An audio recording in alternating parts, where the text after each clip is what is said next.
او تاسو سره خامخا دا پوښتنه ده ځکه نن پنجشنبې ده چې په روانه اونۍ کې کمو پیښو او خبرونو په ټولنیزو رسنیو کې د خلکو ډیره پاملرنه جلب کړې وه. په دې اړه باندې زموږ همکار داود صدیقي معلومات راکوي او په سټوډیو کې موږ سره دی. مهرباني. آشنا صاحب سلام تاسو ته او ټولو لیدونکو ته. بلې دا اونۍ هم خلکو پر بېلابېلو موضوعاتو او خبرونو تبصرې کړي دي.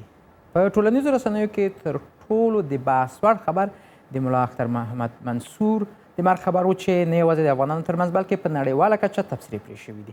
په غبرګون کې یو زیات شمېر افغانانو پر پاکستان سختې نیوکې کړي دي او ډېرو لیکلي دي چې د افغان حکومت مخالف ټول جګپوړي جګړه ماران په دغه هیواد کې دي، خو د دغه هیواد چارواکي په هغوی په وړاندې کوم اقدام نه کوي بلکې ورسره مرسته کوي. د امریکا غږ د فیسبوک پاڼې یو مینوال حسیب الله عرفاني له پېښوره لیکلي چې دلته افغان طالبانو ته سیاسي دفترونه او د ځینو مشرانو لپاره لوکس کورونه او موټر هم ورکړل شوي دي.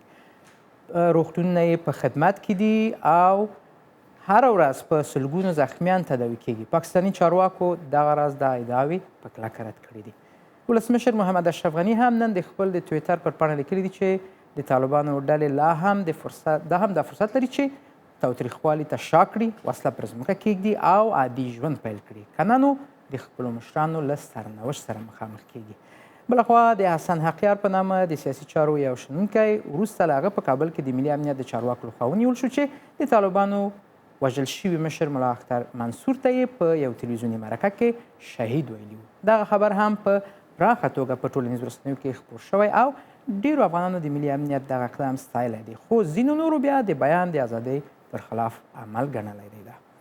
په همدې تړاو افغان امریکایي ډیپلومات زلمي خلیزاد چې پخوا یې هم پر پاکستان نیوکې کړي دي، له امریکا غږ سره یې په یوې نوې مرکه کې ویلي چې واشنګټن ډېر صبر وکړ او په هوایي برید کې د ملا منصور وژنه پر طالب مشرانو د متحده ایالاتو لومړنی برید دی او کیدای شي دې ته ورته نور عملیات هم وشي. د ښاغلي خلیزاد دغه مرکه هم چې د امریکا غږ په دري او پښتو پاڼو کې خپره شوې ده د ډېرو لوستونکو د پام وړ ګرځېدلې ده. د ملا اختر منصور له وژل کېدو څو ورځې وروسته طالبانو مولوي هبت الله اخندزاده د خپل نوي مشر په توګه ټاکلی. د پاملرنې وړ خبر دا دی چې دغې ډلې د لومړي ځل لپاره په یو بېساري اقدام کې د خپل د مشر یو روښانه او رسمي عکس خپور کړی، خو داسې ښکاري چې دا عکس د پاسپورت یا تذکرې لپاره اخیستل شوی دی.